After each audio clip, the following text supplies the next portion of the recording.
Hey guys, this is Ed, Paul, and Anna of Current Brand Media, and we are here to tell you a little bit more about our sponsor. Sportsball is a great subscription service geared towards minor league baseball fans. Each box features a different minor league team. You get a box every 3 months with minor league baseball gear, including different styles of hats like Ed's favorite, the dad hat. The cost is less than $12 a month. Proceeds from each box goes to More Than Baseball, the only nonprofit dedicated to the well-being of minor league baseball players. We all know that Parents' Days are coming up this summer, so if you've got a mom or a dad or a grandma or a grandpa who are particularly difficult to buy for, but you know they're baseball fans, this is the answer, guys. Meet your new favorite team at sportsballbox.com. Is there anybody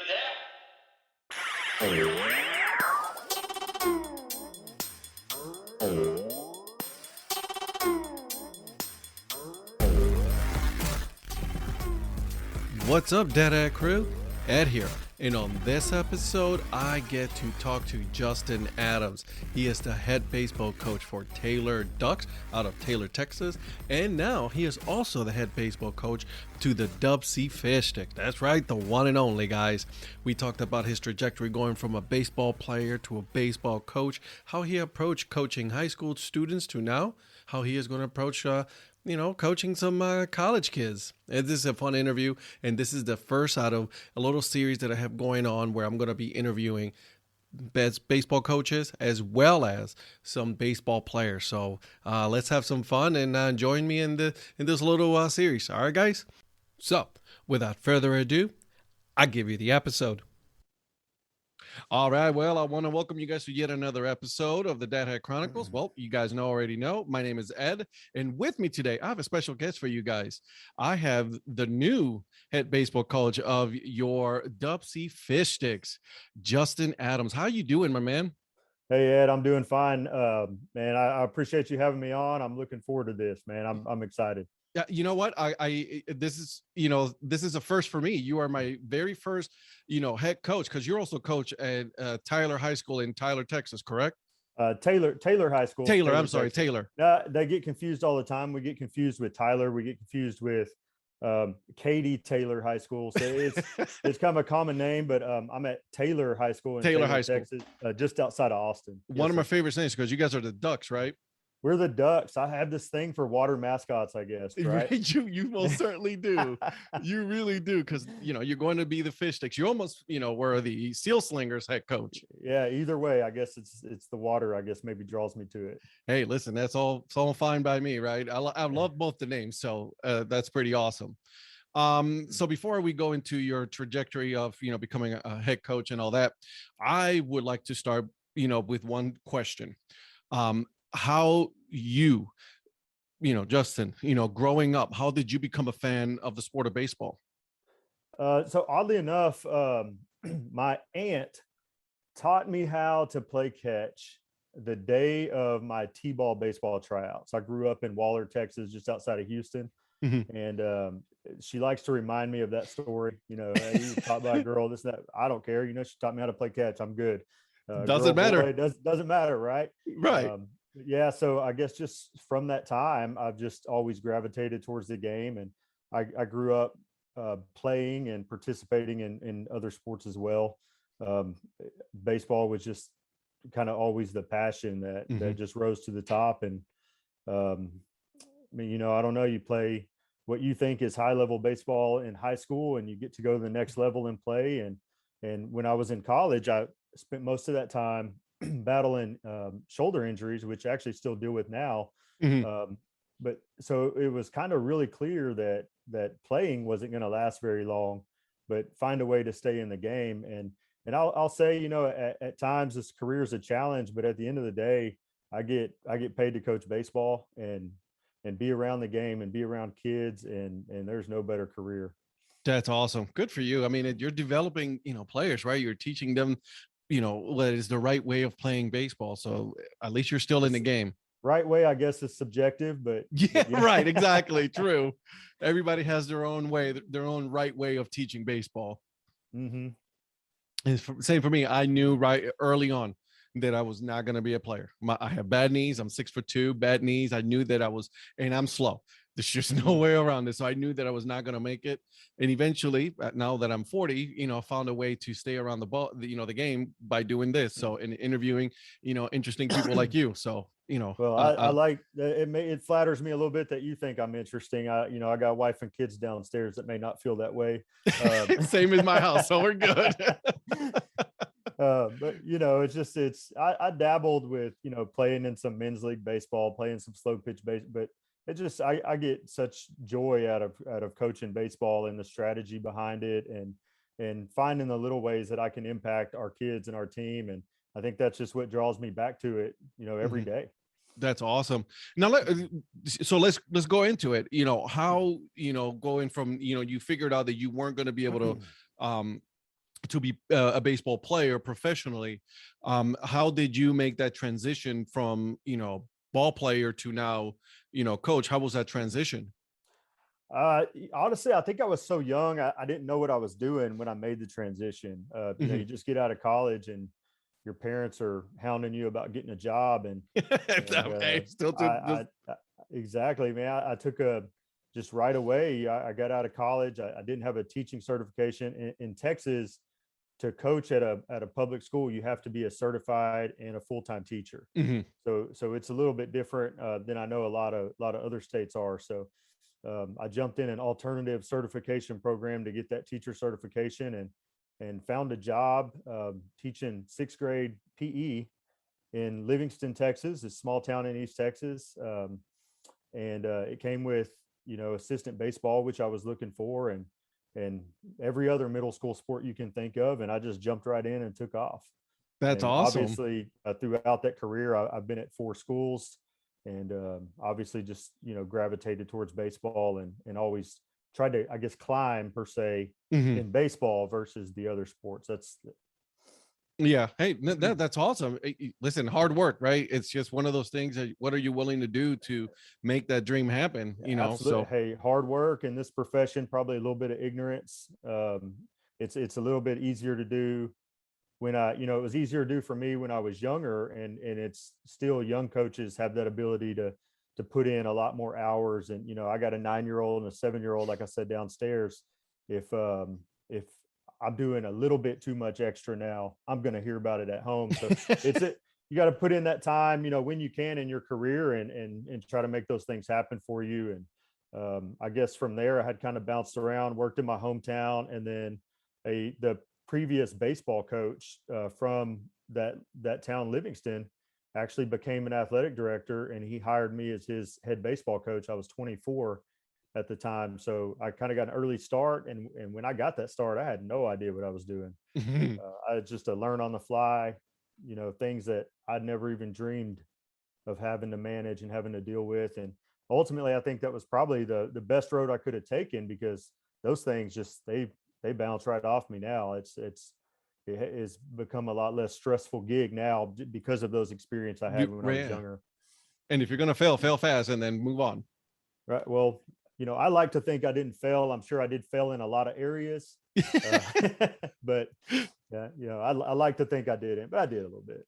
You know what? That's awesome though. Like I have respect for people who are like, out there grinding it out. Like you said though, like, now you're a father of 2, I have a 3-year-old daughter, and we got to find that balance, right? Because sometimes my wife tells me like, all right, I need you to put the Twitter down, and I need you to, we're spending time with the family, come back to us, Yes, so I get exactly. that it's a fine line that you have to take. And it is a challenge in my profession for sure. It's one that you either you figure out how to have that balance, or you get ran out, unfortunately.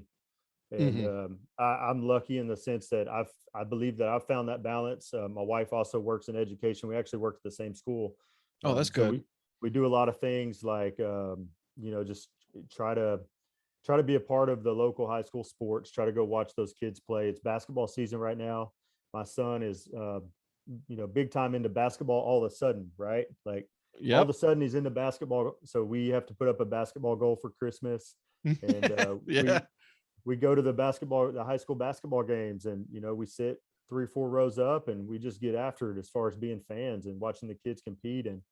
And so I think I'm fortunate in that sense that I get to do it I get to enjoy this profession, but I don't have to do it in a way where I'm constantly moving around the country and on the go and working for barely any money and living in a dorm room type deal. You know, I get to do it with a lot more stability than most people get, I feel like.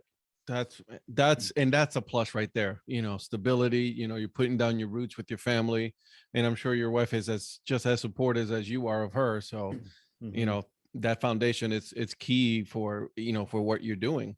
Right, it is.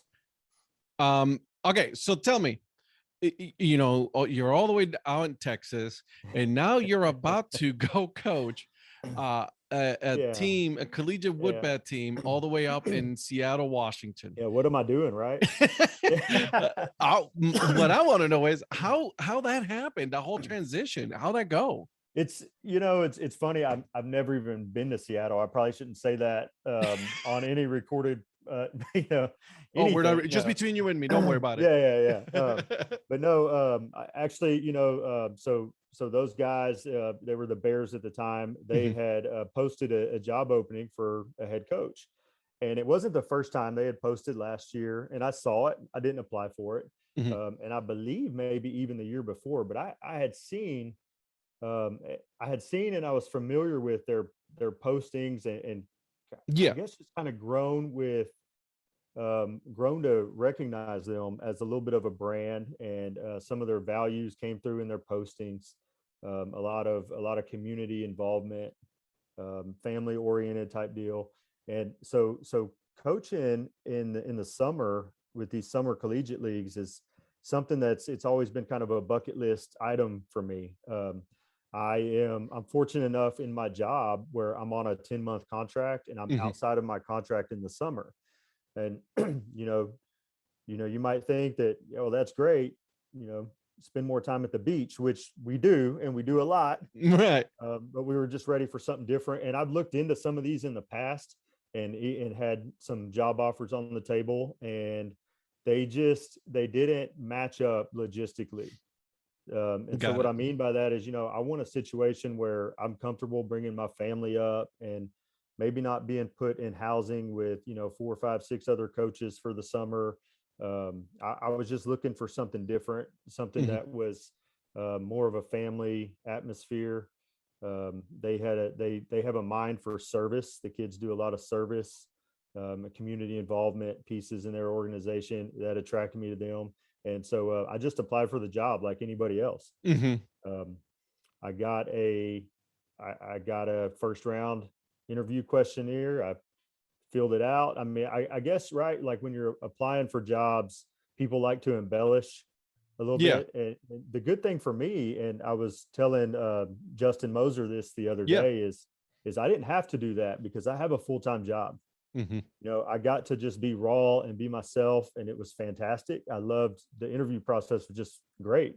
And I kept getting another interview, and I would get the next round, and I would get the next round.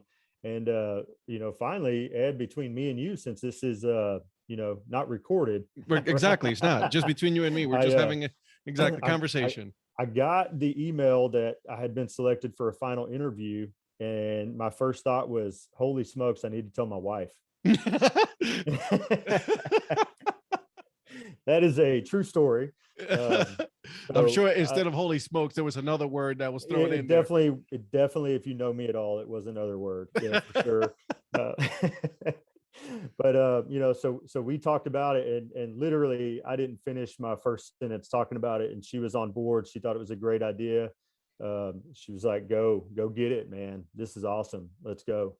And so I guess the rest is just kind of history, or will be history, I guess, in 5 more months. So but I'm really looking forward to the opportunity, the name change, just kind of getting to be a small part of that process, which I did nothing. I mean, Justin and Steven handled that, and just like they handle everything else, they're such hard workers. Genuinely one of the nicest people. Justin, he came on my podcast, and it was such a good conversation. He's, I meet a lot of people, not on the podcast or anything like that, but like, when you meet people, you automatically know whether or not they're going to be, like legitimately good people. Right. Justin is one of those guys. Like, he just wants to help out. He wants, like you said, community, involvement. And that's important. Yep. He cares about that community. That's his community. That's where he grew up. He's from there. And I respect that. I really connected with him on that level. I actually coach in my wife's hometown right now.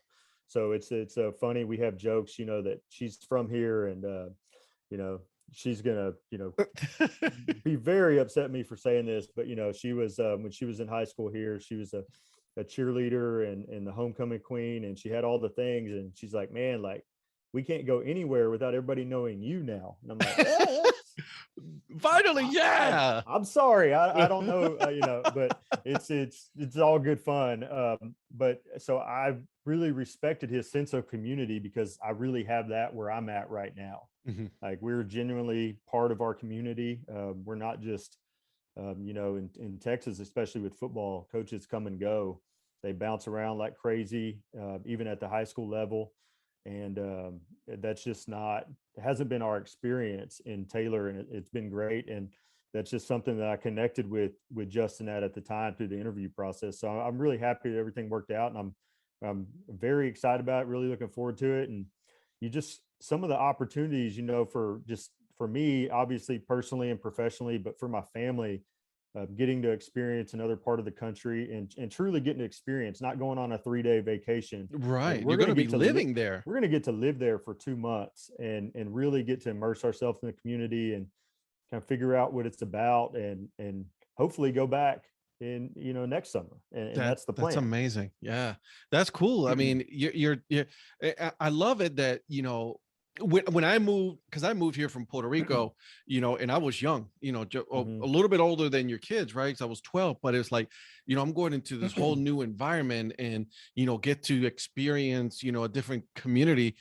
That was, to me, eye-opening. And I think it really helped, shape who I am because of those, past and future experiences that I've had, here in Cleveland. So that's great. So you say Puerto Rico, and that's like all I can think about. I get a little bit of tunnel vision with Puerto Rico. My wife and I love Puerto Rico. Yeah. And that was one of the places when we were both young, before we had kids.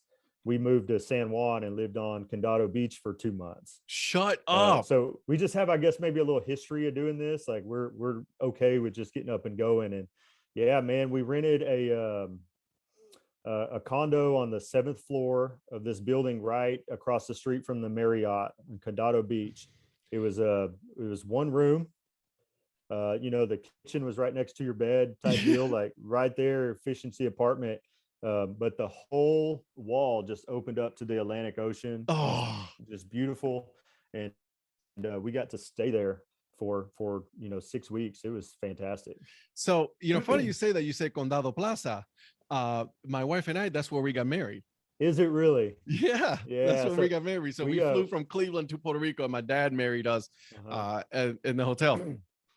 So I will self-admit, I will butcher the names and the pronunciations of, I don't want to disrespect you when we talk about Puerto don't Rico, worry about it. We're fine. I'll speak in my Texas accent that I have a little bit, and I'll mess up all those names, and I apologize.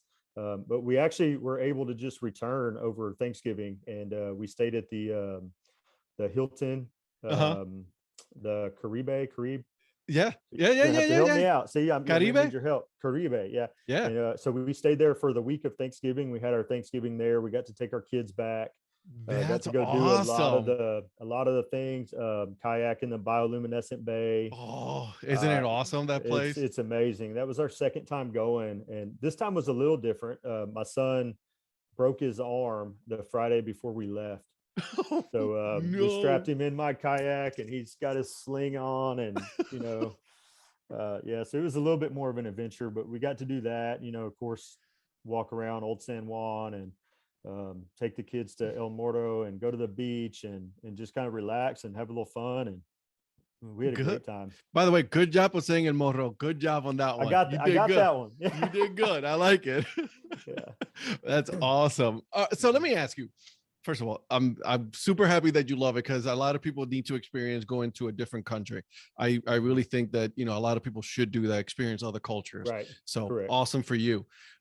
So let's get to your back to your coaching. You know, how do you approach, you know, because you're coaching what, high school kids? I have high school kids right now. That's correct. Yeah.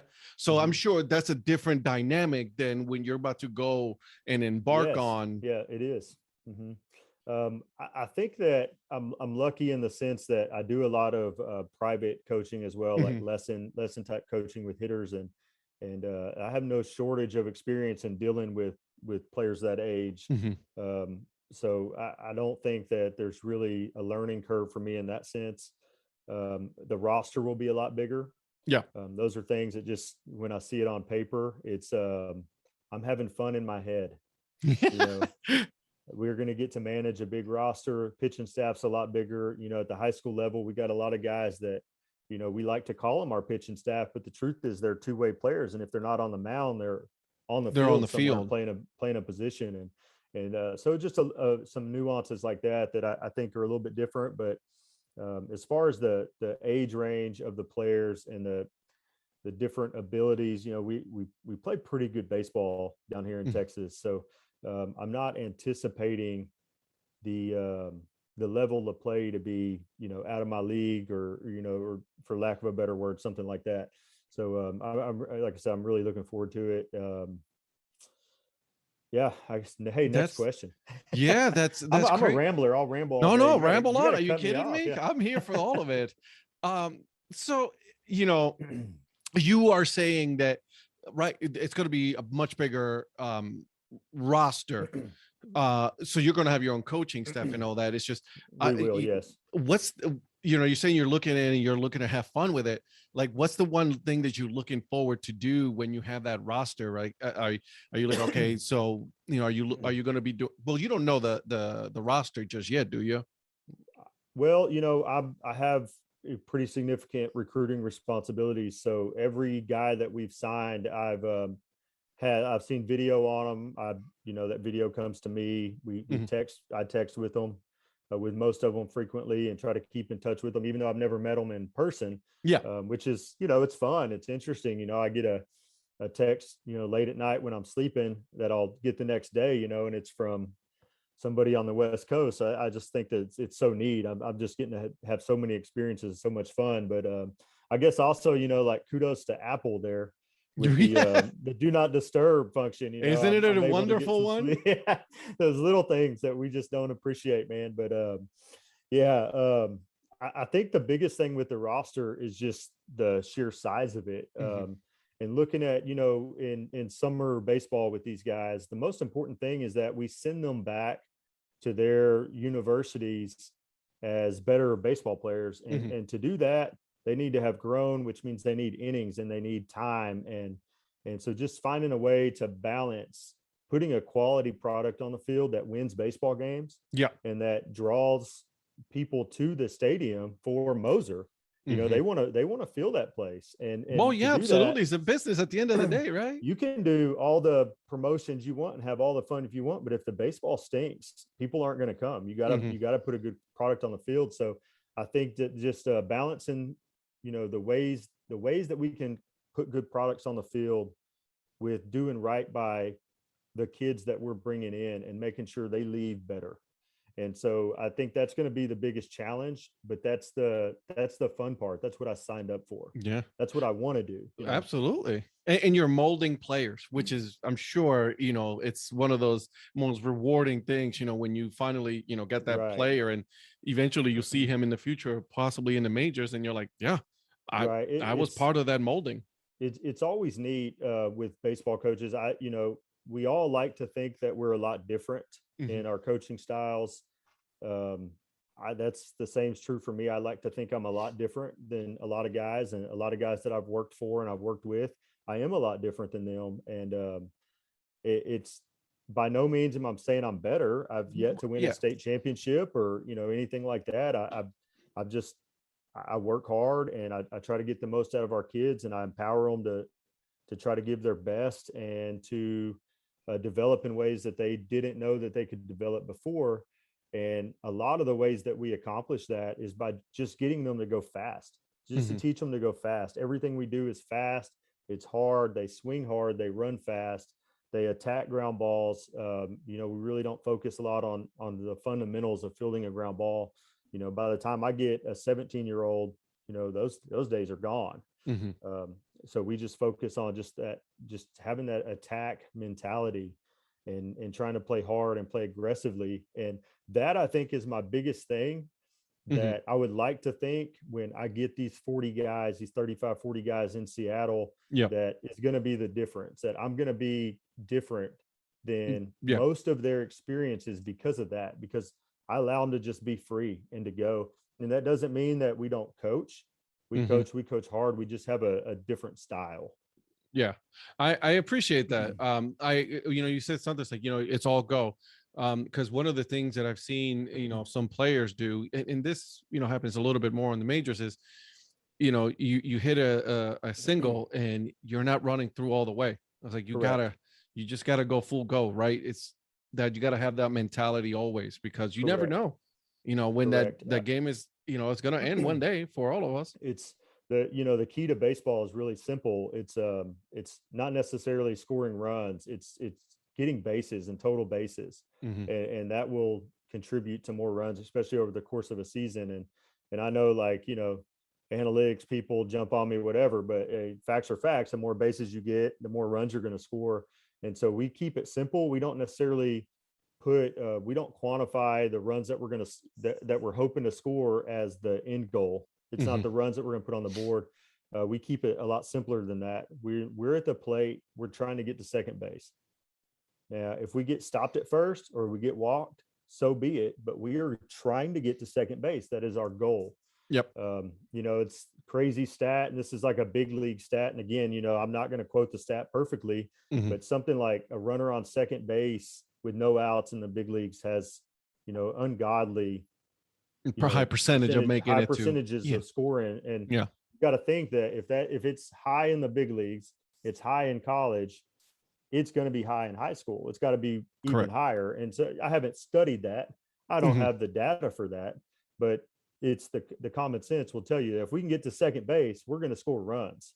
And so we hit the ball in the air. We don't hit home runs. That's the thing that, you're on the baseball world on Twitter, that everybody will fight about that right now.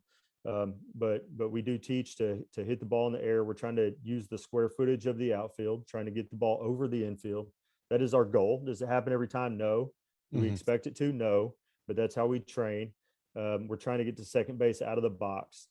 And if we don't get to second base out of the box, within a few pitches, we're running. We're trying to force some action, especially in high school baseball. We're trying to get to second, whether that's a steal or a run and hit type situation, but we're going to get to second base. Gotcha. I like it. I appreciate that. A lot of people will tell you, no, we want the long balls and all that. And that's the new sexy thing. But me personally, right, not everybody else has their own opinion, right? I'm a fan of the small ball, right? Manufacturing the runs and, making sure, like you said, it's like, okay, we go from first, we got to go to second. How do we get there? And all of that. I guess, and I guess I probably fall right in the middle on some of that, because I'm not the home run guy, but I'm 100% actually not the small ball guy. Like, we're not going to bunt you to second base, and we're not going to, because you're going to get an out at that point and do the traditional run. Like, we're going to take the risk and we're going to steal that bag, or we're going, my favorite play in baseball is a run and hit. So we're not trying to hit behind that runner. I just want contact, and I want hard contact. I want to swing.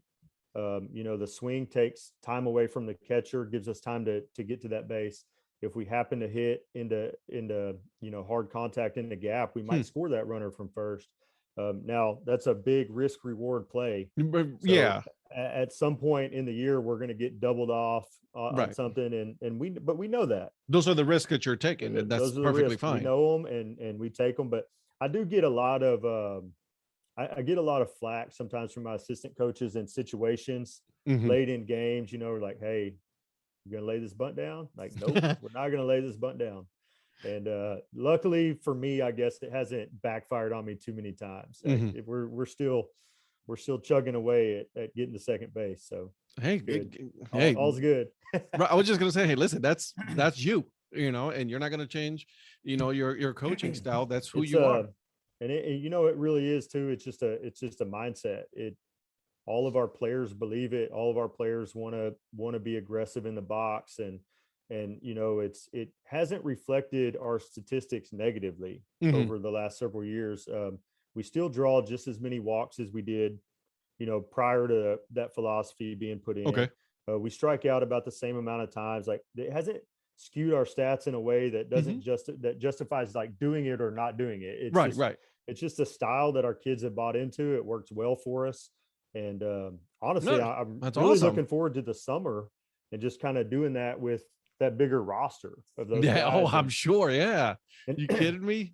You and got I'm some not. kids that are gonna just ding out. Yes, I'm excited about it, and and I'm not naive to the fact that I'm in Texas, and I like to think that we play really good baseball down here at the high school Mhm. level, and we do. But I'm not naive to the fact that the Seattle area also plays really good baseball. Those dudes up there can play. Um, they've done it differently. We get you know outdoor time 12 months out of the year down here. That's true. We're always on the baseball field. Those guys are always indoors now. They've changed their model. They do everything indoors, and they can swing it. Like, those dudes can hit. Yeah. And so I'm really looking forward to just kind of getting to immerse myself in that different style of play that's up there. But it's also a style that I kind of fit in with a little bit. Mhm. So I just think it's going to be a really fun and interesting summer. As long as they're fighting, as long as they're grinding it out, that's all you can ask for, right? Hey, and they're on a baseball field, man. Like, You're it having fun. doesn't get worse than that, right? Like, they're on a baseball field. It's stadium's awesome up there. Steve Cox Memorial, that park up there is great, and it's just gonna be a great atmosphere. Looking forward to it. I love it. So let me ask you, and I need an answer from you. Were you a seal slingers or were you a fish stick at, when it was coming Can out? I give this answer? I don't know if I can. Like, let me check my contract real quick. I had a divided household. I'll say it this way. Same here. When it first got released, my son and I were definitely team seal slingers. Hmm. We definitely on that train. We were riding Correct. it pretty hard. And then my wife and daughter were fish sticks. Hmm. My brother lives in the Florida Panhandle. Yeah. And so he voted from Florida, and he was with me. Yeah. His wife was not. So, it's just funny how that works. Oddly enough, I stopped voting though. I voted for a while. Yeah. And Justin will probably, watch this or listen to this podcast, and he'll be like, man, I knew that data from Texas was weird, because we were voting a lot. And then once it got a little bit closer, I just felt like I really kind of lost my ability to make a choice. They were just both so good. They are. And- They really are. And then I think too, just knowing that, you're going to be the one wearing that hat and kind of be the face of that team. It just was really neat. And I really started to embrace both. And I'm kind of hearing that I might get to wear both at some point. So I think that's Yeah. really neat. So that would be pretty cool. Fingers crossed there. But yeah, so me and my son, actually, we got our notification today, just like everybody else, that our fish sticks, on-field alternate hats had shipped to us. So I got on and bought them just like everybody else, and we're ready to rep those down here and That's have some fun. awesome. He asked me every day, man. Hey, Dad, are our fish sticks hat here yet, man? No, it's not here yet. Not here yet. We gotta wait, just like everybody else nowadays, right? That's awesome. Yeah. So see, my house was a house divided as well. I was all for seal slingers, straight through. That's who I was. My wife, fish sticks, no matter, and then of course, at the end of the day, my daughter also went fish sticks. So, but I love them both. I think they're both great. They're both really good designs. I think they did a good job. I just had also Brandy O's on the podcast, and we were having that discussion, and they were telling me about the process of, all right, let's just have a boxing matchup between two really good, logos and good names. And, I don't hate either one of them. I really do. I'm really happy with both. those guys are so good at what they do. They really are. They are so good at what they do. Some of the names that they put out, like I'll tell you what, they have almost single-handedly changed minor league baseball. Yeah. Between them and Studio Simon, those guys Yes. are killing the game. Yeah, and they really are. I mean, it's great what they've done there. I had a little moment the other day. My mother lives in Houston, Mhm. and it was, it's 3 hours from us, and my kids go there quite a bit, and they go stay with her. So they're with my mother in Houston right around New Year's, and I get a picture of them in the store, and my son Aiden is wearing a pair of Griffey shoes. And I was like, man, like that is odd. Like he's 9. He doesn't know who Griffey is, except Right. for when we're watching the Randy Johnson documentary the other day and they're interviewing him. That's his extent of knowing who Ken Griffey is. But here he is. Like I get a picture of him wearing Griffey's. And here we are this summer about to go play in Seattle, and he's going to get to be our bat boy. And literally our logo is modeled after Ken Griffey. And Yeah. I'm like, this is all, everything is just working out right now, man. Like knock on some wood, but Yeah. it's a lot of fun right now. So let me ask you that, because you just said like he's going to be the bad boy. As you look counting the days that he goes up there to, be part of the team and all of that. I'll tell you what, he's got his work cut out for him this spring, and really for now through the end of July, because he will do that this year for our high school team as well. That's great. So he'll get to spend a lot of time with our kids up there. In the past, we've had him in and out of the dugout. He'll come in, sometimes be in a uniform, but I never really felt comfortable with him in there. The game was just a little too fast. Foul balls came off a little too hard. He's really just now to where I'm comfortable with him in there. Yeah, the It was reaction never time. like being around our kids. Like our kids in Taylor are great. Half of my baseball team and my 9-year-old son play Fortnite together online. They're great kids we have here. And so I've never really worried about him being in the dugout or on the bus with us, because it's like, oh, he's with the high school kids or whatever. It was really more of a safety concern. And then, too, like we play late. We don't start till 7. We're not done till 10. And, when he was in first and second grade, he needed to be home getting into bed. Yep. And so they'd come to a game for a little bit and then sneak out and get the kids to bed. But this year I told him, I was like, you're with me full time. Let's go. Yeah. Here we go. And, this is you're, and that's awesome. Something that you and him are going to share, Right. like that, those are the experiences. No money can buy that. Right. Right. And those are the things really, when you think about it. Like when I started coaching, I was 22. I didn't know what I was getting into coaching for. I'd be lying to you if I said I did. I'm a 22-year-old that just loved baseball. Yeah. And thought I knew something about it. Little did I know I didn't know anything. I've relearned everything I thought I knew. Right. But I never, at that time, I never thought that being into baseball, I never thought about it as a way Right. to spend that time with my son and for us to have those experiences. But now, like where I'm at now, sitting here, 37 years old with a 9-year-old son, and a head baseball coach of these 2 water franchises here. I like, there's no better place for our relationship than being a baseball coach right now for us. And that is just amazing. I can't. That's awesome. You really can't quantify that. No, you really can't. And that's something that, like for me and my daughter, we do our wheel of hats and all that. But, she comes to me and say, hey, Daddy, let's make a video. Right. So that's, I'm one, it's going to be recorded, so she'll be able to see this later on. But we're spending that time together. And like I said, no money can buy that. Right. That's right. And that experiences, and you're seeing your son grow in front of your eyes, and teaching him the game that you love. Right. And I have tried to, as my son has played sports, baseball, we started a nonprofit baseball league. I have rules on like who I can and can't coach if they're Taylor ISD students. So you have to be mindful of those and like creative in the ways. Yeah. So, me and a group of guys, we ended up starting a nonprofit organization and basically like running a travel team through it. And we coached that team through there. And it was a really big deal for our community We actually at our peak had 7 teams, and a lot of those teams, I would they were just dads that were coaching, Yeah. but I would train those dads up, and the kids are going and they're playing high quality baseball, and they're kind of doing that under my umbrella. And I actually have a lot of those kids into my high school program right now. So a lot of our kids have been not coached by me, but influenced by my coaching Mhm. for years. So I guess like it really is all on me at this point. Like our That's uh, great.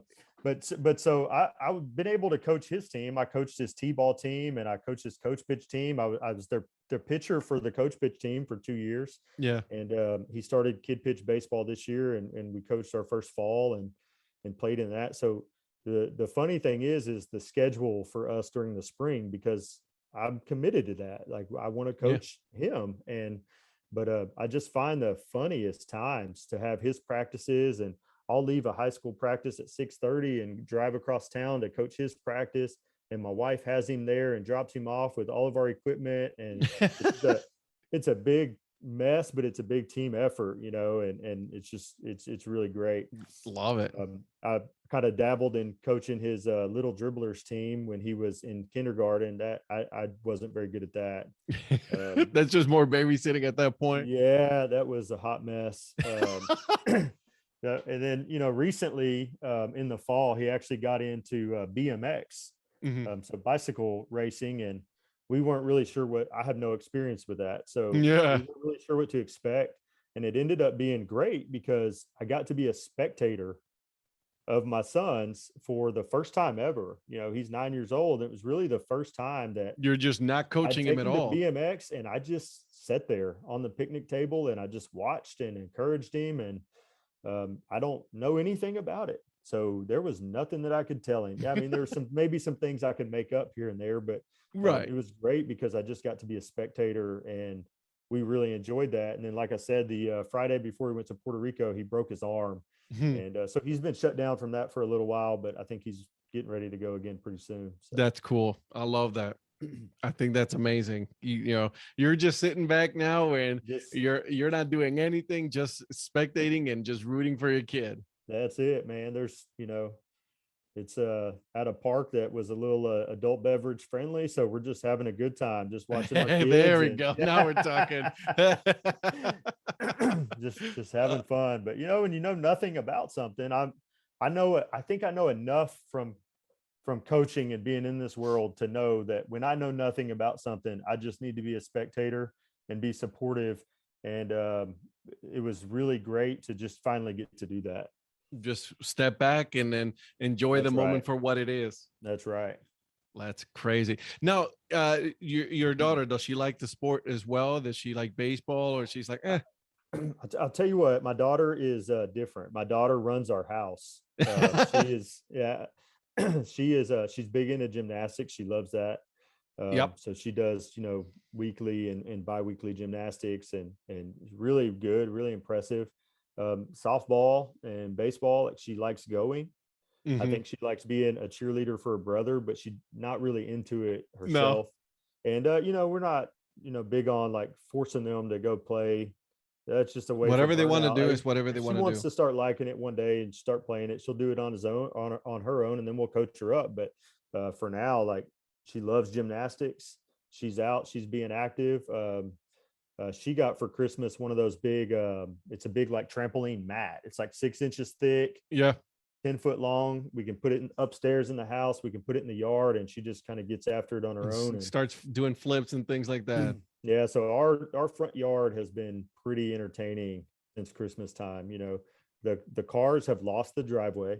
We do not get to park in the driveway anymore. Nope, not anymore. No. That is the basketball court. Matter of fact, my son the other day asked me if we could put basketball court lines on the driveway. I was like, man, like we have an HOA. That's against the rules there. You kind of can't do that, buddy. I'm sorry. Yeah, but we have him on one side. Actually, she's actually really good at basketball. She likes basketball a lot. I like freakishly kind of good. I was showing our high school basketball coach a video of her shooting, and he was like, whoa, she's got something. I was like, yeah, I didn't know, man. They just surprise you out of nowhere, just like know. Mm-hmm. My daughter's actually she's getting into. She's 3, so she's it's like starting doing the flips and starting doing jumping, and she wants to do either gymnastics or dancing, ballet. I'm like, listen, kid, whatever you want to do, go for it. Get after it.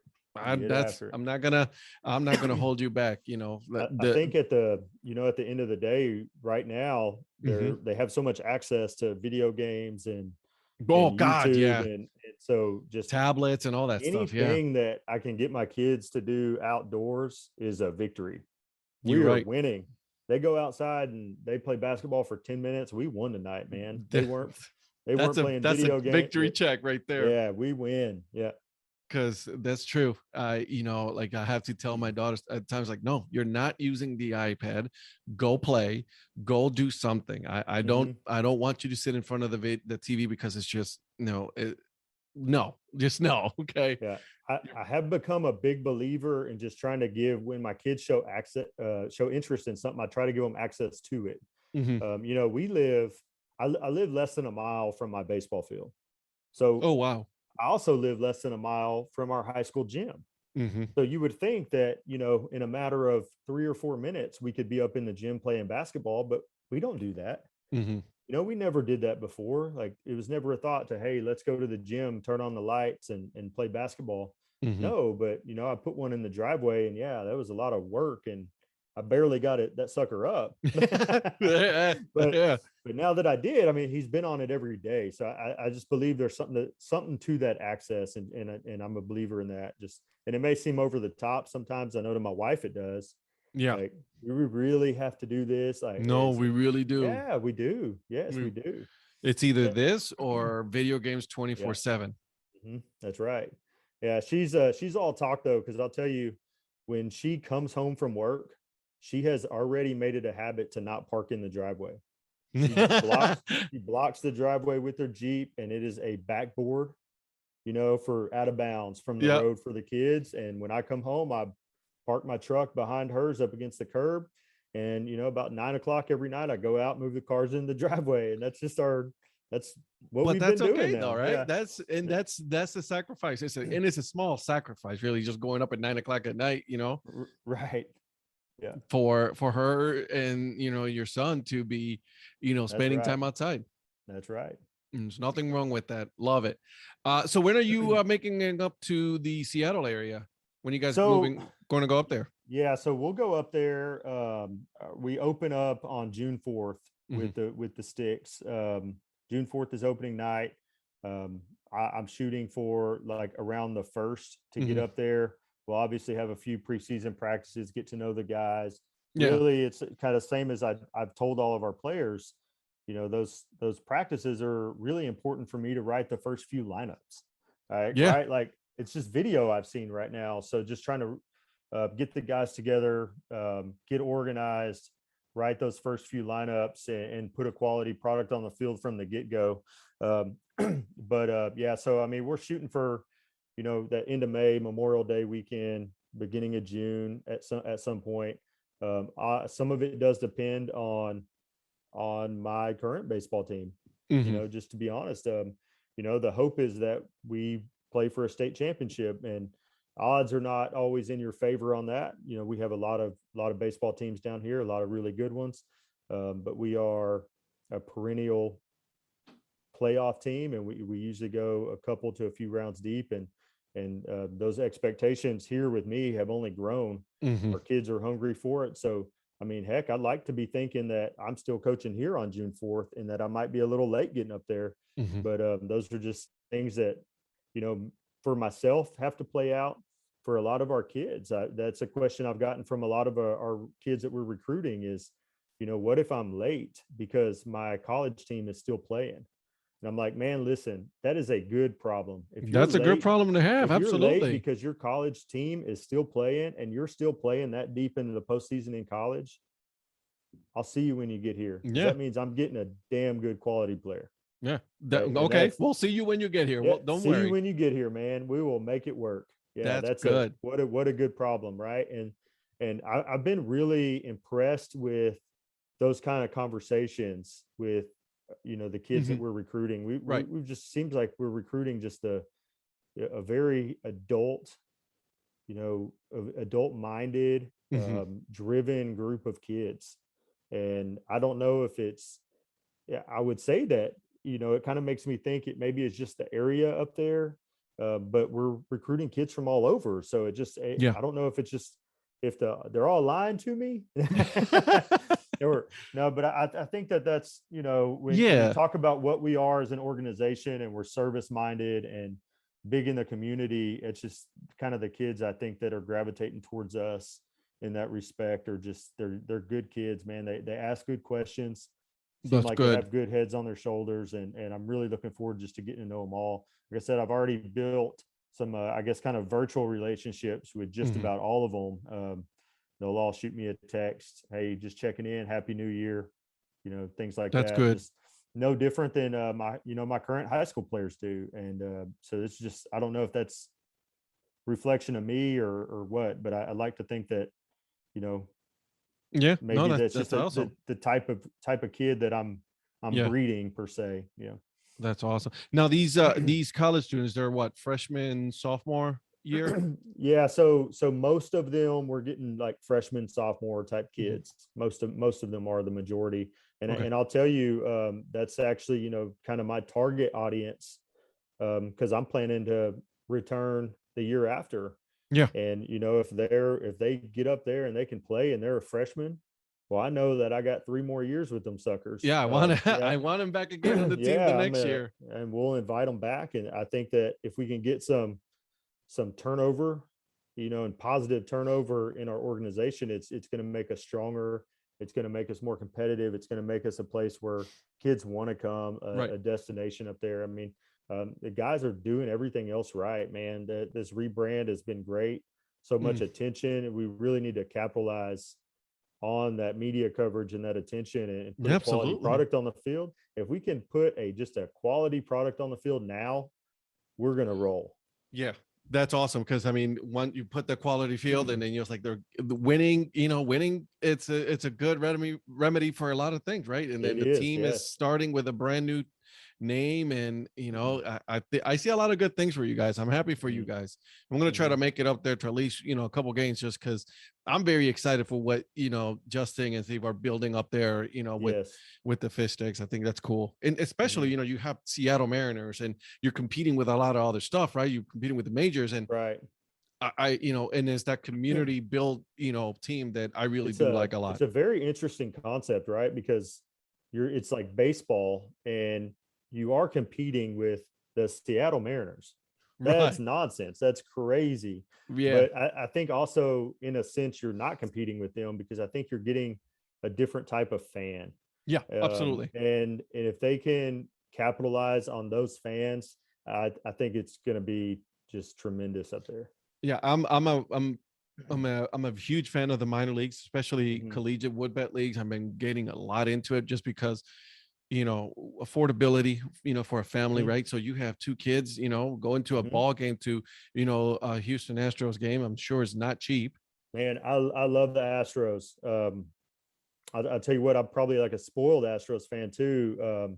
My brother several years ago, which Astros weren't any good at the time. Mhm. So go figure, but he was like assistant clubhouse attendant. So he worked in the Astros clubhouse. Nice. Um, so I had like pseudo season tickets, right? Yeah. Like I could go anytime I wanted.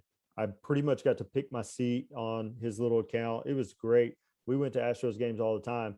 Um, you know, we I could tell you stories of like doing some crazy stuff. My wife and I, 'cause my son was a baby at the time, so we would get 4 tickets because that's what we were allowed to get. We would go to batting practice. My wife and I, we'd go to the Crawford boxes. We'd stand in batting practice. My mom lives like 4 blocks from Minute Maid Park, Oh, so wow. we would leave my son with her because spend time with grandma, like she ate that up. That's Yeah. where she wanted to be, so everything was working out. My wife and I would go to batting practice. We'd catch a few balls. We'd have fun.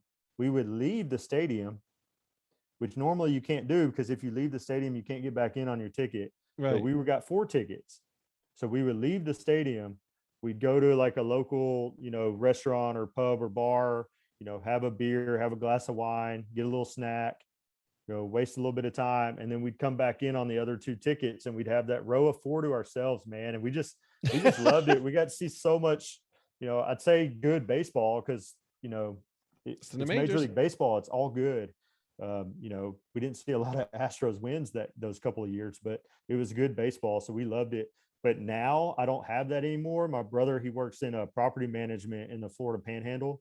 Yeah. So that Astros connection is like long gone. Long right? gone. Yeah. Long gone. So I'm a regular person again, and we pay a lot of money to go to Astros games, just like everybody else, and they're Correct. expensive. And we get to go to 1 or 2 a season, if we're lucky, or Yeah. come playoff time, I try to go to more, but I'm It's married, just- so that it's- only gets me so far. Right. Absolutely. And it's like you said, though, it's not cheap, because you're talking about tickets. Then you're talking about, food in there, Right. drinks, and, if your kids want to buy something, like a souvenir or something. So it Mhm. gets to be expensive. And that's why I love the minor leagues, because everything is affordable.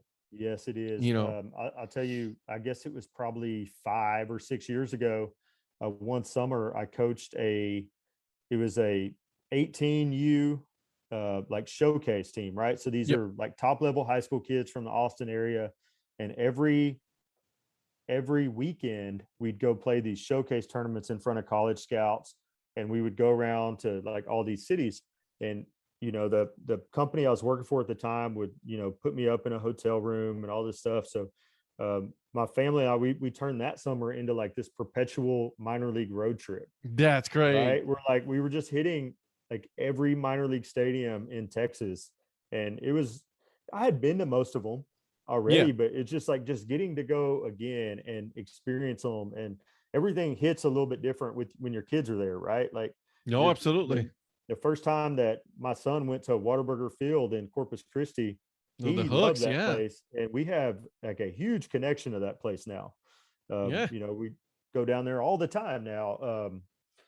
Dr. Pepper Ballpark in Frisco, that's really neat. Like kind of completely different atmosphere. That's the Sod Poodles, right? No, wait, they're the Rough Riders. Oh, that's right. The Yeah. Frisco Rough Riders. You're right. Yeah, they're the Rough Riders. That's a great logo there too. So and then of course, my house is like 12 miles from the Dell Diamond, where the Express play. oh man. Yeah, so and that seems really great, right? We get to do a lot at that stadium, just being so close logistically. Mhm. I've gotten to coach an all-star game there, Austin area all-star game. I got to coach all-star game. It's things like that. They're really neat.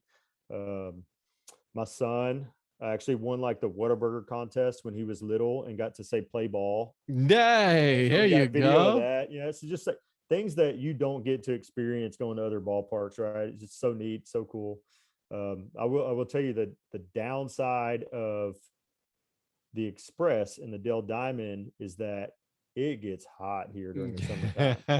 And if they play a day game, man, it is unbearable. You're not going to a day It game, is brutal. because the Sundays is run the bases kind of usually for Yes. kids, and it's just I don't know. Let's put a lot of sunscreen on, kids. Yes. I don't know how much you know about it, but like Whataburger Field, where the Hooks play, they even have like misting stations That's great. and Yep. stuff in the outfield, which is really smart.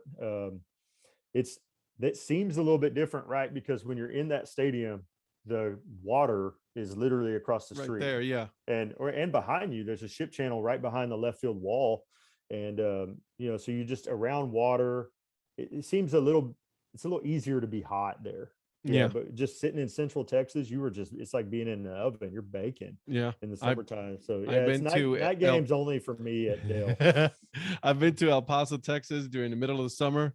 Uh-huh. And that was unbearable how hot it Yes. was. Yes. I could not believe it. I was like, oh, you know what? You guys can keep this. I'm okay. yeah, I'm good. Yeah. I'm gonna go ahead and think get past. That's something that oddly enough, like I'm kind of looking forward to this summer is the weather up there. Yes, during the different weather. summer You're right. Is we're gonna leave like 102 with 100% humidity, Mm-hmm. and we're going to get to spend our summer in 75-degree weather. And There's nothing wrong with that. Sometimes you might uh go a you little bit know lower. You're at my night playing my at night. my wife and I, man, like we love the beach. Like I said, my brother lives in the Florida Panhandle, and we spend way too much time at his house because the beaches of 30A down there, they're gorgeous. They're so Absolutely. pretty.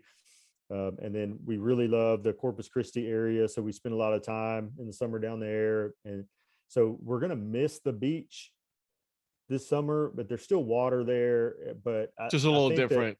it's gonna be a little different. But I think ultimately we're just try it out. We're gonna Why look forward to the not? Hey, experience. listen, it's all Yeah. about the experience. Yeah, Absolutely. we'll And take a trip enjoy to the it. beach when we get back to Texas, right? And have fun with it, my friend. Absolutely. Absolutely. As soon as you get back, go to the beach. Hmm. So That's love the it. plan. Yeah. All right. All right. So are we ready, my friend? Hey, let's have at it, man. Yeah, All let's right. go. So let's go. My famous, not so famous questions. Here's the first one I ask everybody. So I'm going to give you an easy one. You go to the ballpark, right? Let's say you're going to Whataburger, Park. What is the snack or drink of choice that you have to get when you're there? Yeah. Okay. So it's kind of a two-part answer. And Okay. I'm going to give you like my most Texan answer that I can. I love it. My beverage of choice is the Shiner, the Okay. Shiner Bock beer, brewed in Shiner, Texas.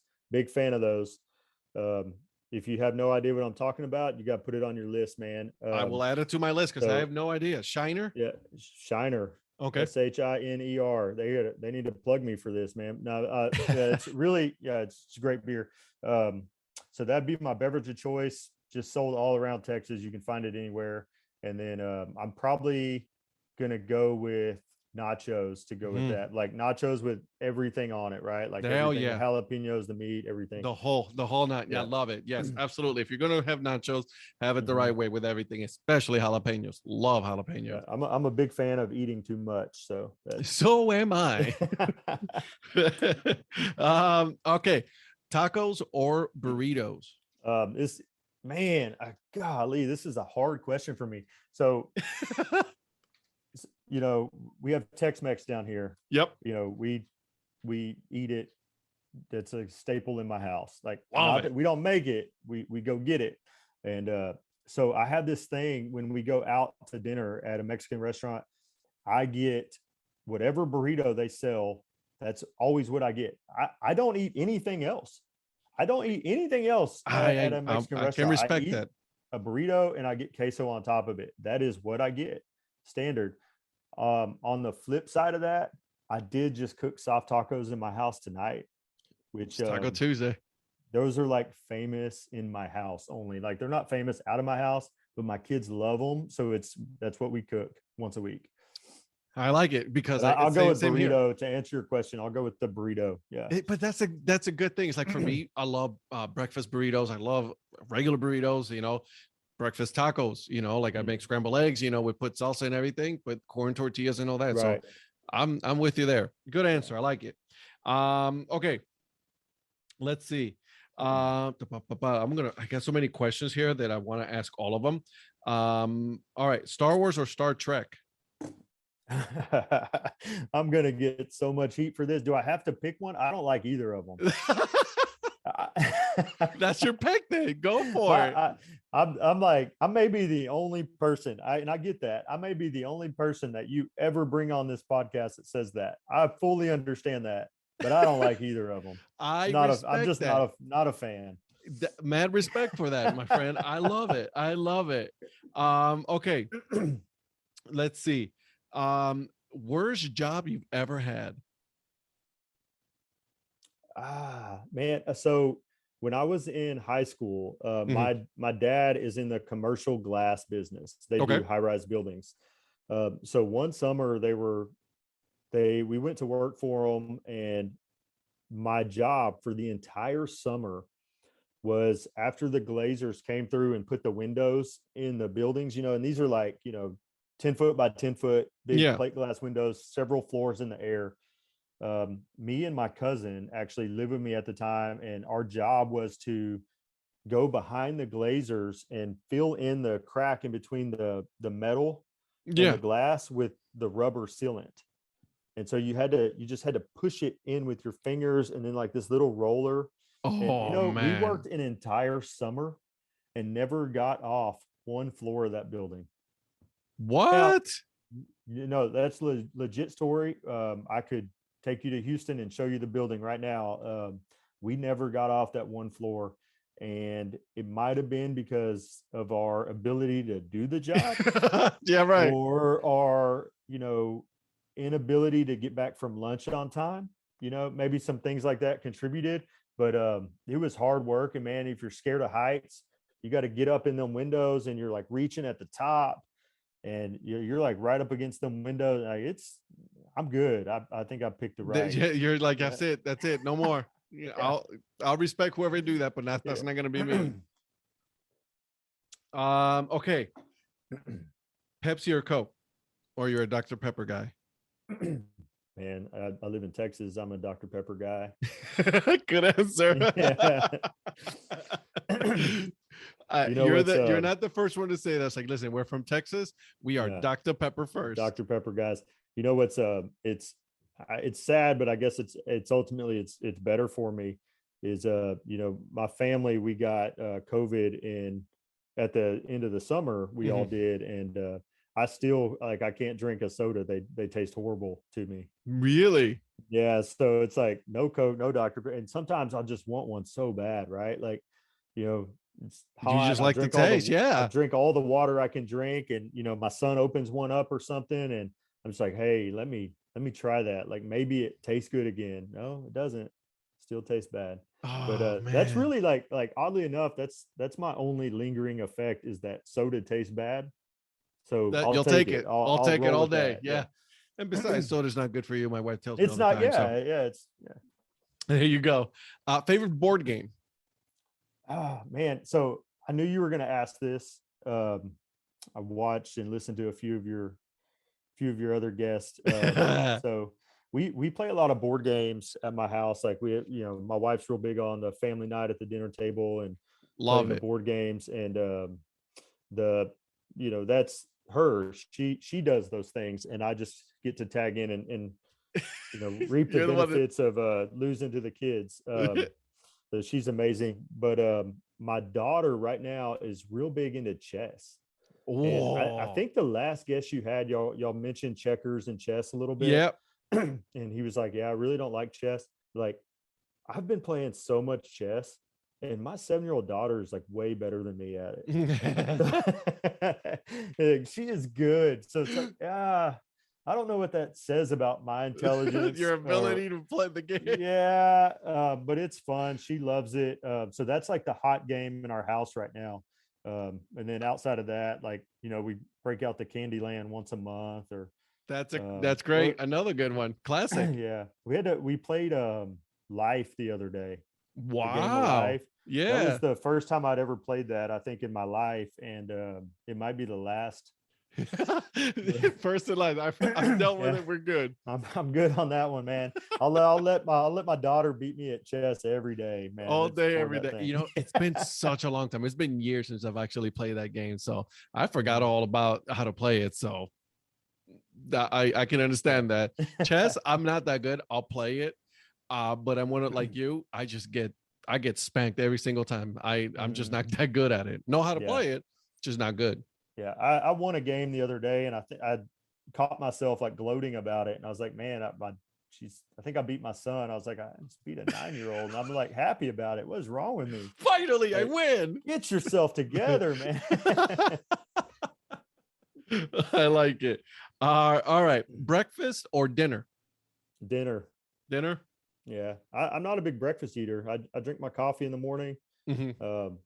Like an old man, I guess. I just like to sit and watch the news and drink my coffee before I get going in the morning. So I Hey, usually skip breakfast. So yeah, I'd go dinner.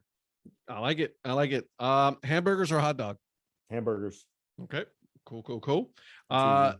New York style or deep dish pizza? New York style. It's a good answer. It's a great Mhm. answer. I like it. All right, a couple more, and then I'll let you get out of here. Okay. Pineapple on pizza, yay or nay? No, no, Good answer. not a chance. uh, Not on not on purpose, man. I will not order it on purpose. If it's there, I guess it's there. Favorite movie snack? Yeah, I'd probably go with popcorn. Yep. It gets a little better, my wife, like, she'll like dump the M&Ms in the popcorn Oh, or I was something just for the gonna say kids. that. Yeah, she does that. It's like for the kids, right? But like, I love it. Are you Yeah. kidding me? Yeah. That stuff is amazing. Y'all, little chocolate on the popcorn. Yeah, Yes. no, we're Yeah. good there. Yeah. I'm a Hey, kid. baby, watching a movie tonight? Yeah. Or let's just watch a show. Popcorn and M&Ms. Yeah, Right. sounds good. Exactly. Mhm. All right, and then okay, would you rather drive or fly somewhere? I think I'd rather drive. Like Mhm. we've driven a lot. We've taken a lot of our trips via road trip. Yeah. I'll have another one coming up at the end of May. It's really far, but I need a vehicle up there, so we're going to drive it. Just a little bit of a drive. Little How long bit. is it? Actually, I want to know. I think I looked at it. It said it was going to take it's like 24 driving hours or something like that. Wow. I think what we're going to try to do is, the Moab Desert. I've always wanted to go there and like go through it. I've, flown over, but that don't count. Yeah, no, you want So to be able to experience it. I've Yeah. always wanted to go through there. So I think at maybe on the way there, that's in the Salt Lake area.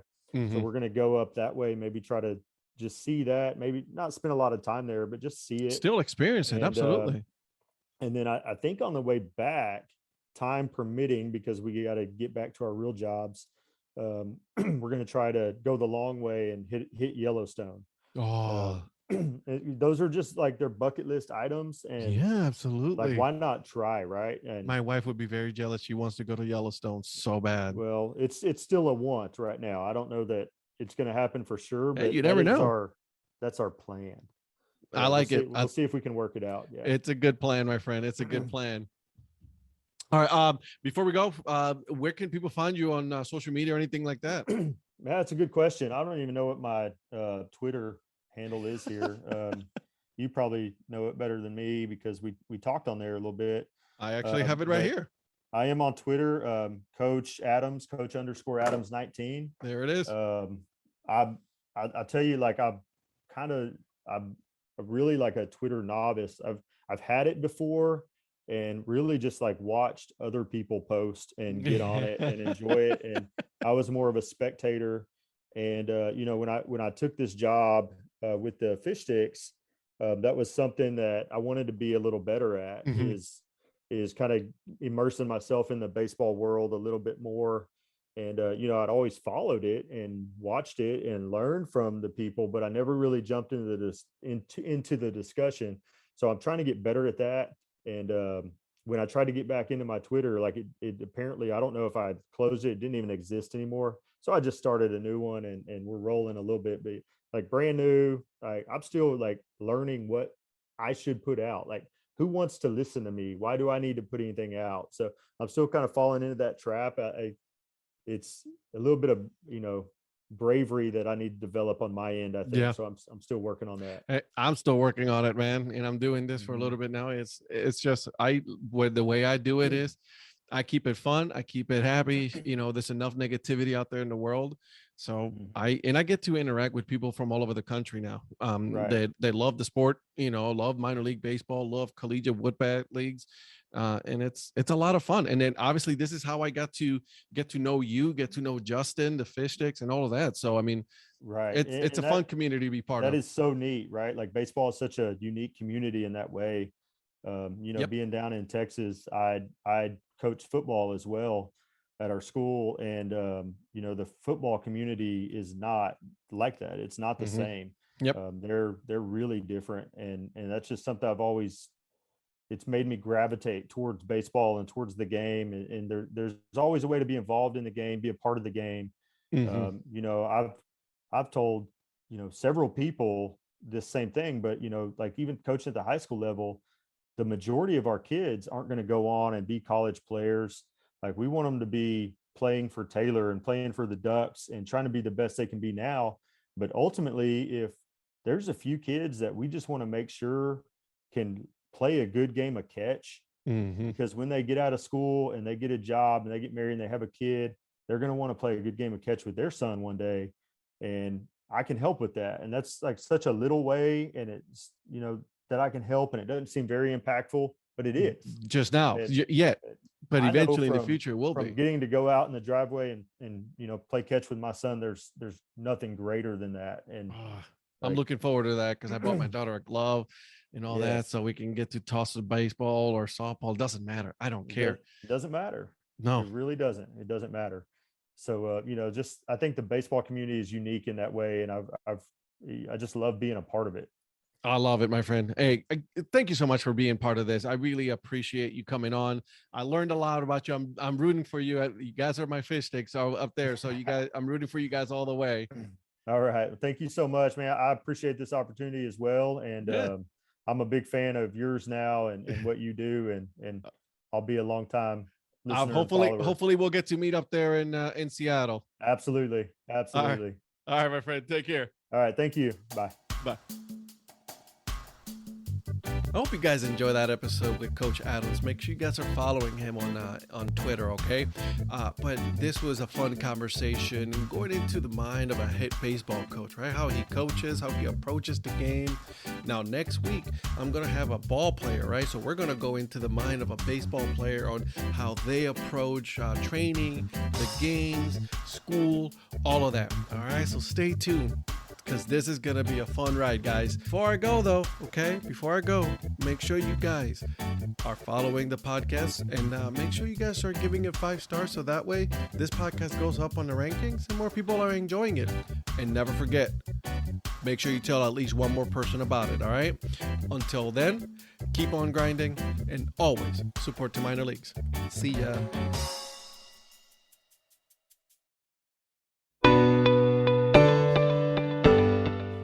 This podcast is part of the Curved Brim Media Network. Here are some of the other members of Curved Brim Media. Hi, this is Ed Rivera of the Dad Hat Chronicles. Join me as I interview people just like you and players, coaches, GMs on the path that led you to become a fan of the sport. I'm Paul Caputo, and on the Baseball by Design podcast, I talk to minor league baseball teams, designers, and other super interesting people about what these minor league baseball logos mean. And I talk a little bit about ice cream helmets. What's up, Bucketheads? I'm Anna DiTomaso, and each week on the Baseball Bucket List podcast, I speak with a different fan about their favorite baseball memories, what the game means to them, and what's left to check off on their baseball bucket list. Hey guys, this is Patrick Larson from the Minor League Baseball Hat History Series, and in every episode I go through the history of minor league teams through my personal collection of hats. You can find me on Twitter at PatLarson1. I hope you guys enjoy. This is Patrick and Corey of BaseballMapper.com, and we have made an interactive map to help highlight all baseball teams from the majors down to collegiate summer leagues. We want to bring you closer to baseball, so get on the site and find a team near you today. Learn more about Curved Brim Media at curvedbrimmedia.com.